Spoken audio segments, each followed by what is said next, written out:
पिछे पिछे थोड़ा जाओ अब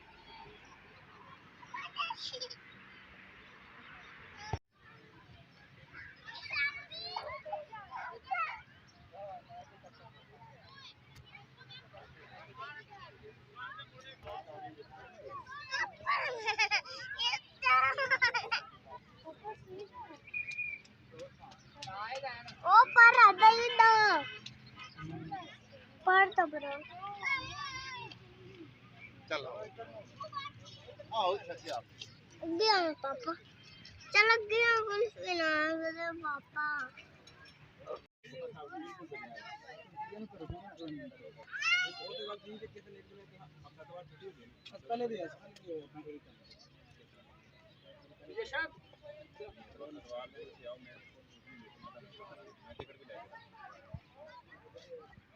अपना मैं नंबर दो मेरा नंबर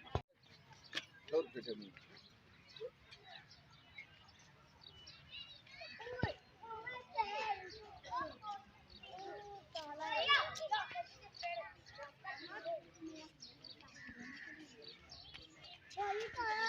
चलो है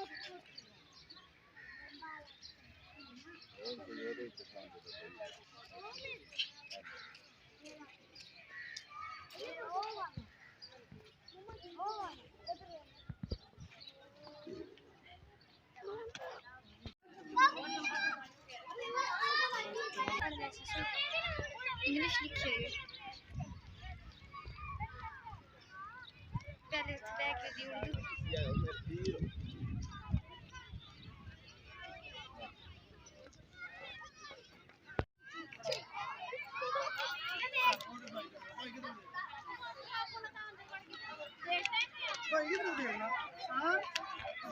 और पापा दे पापा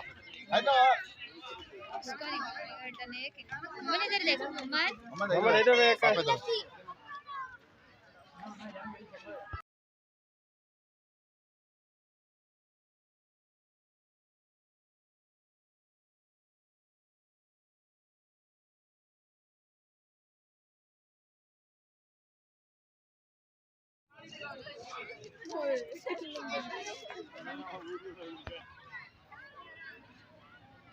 आओ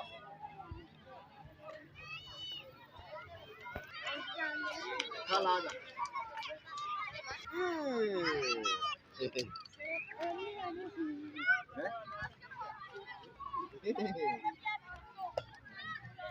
ये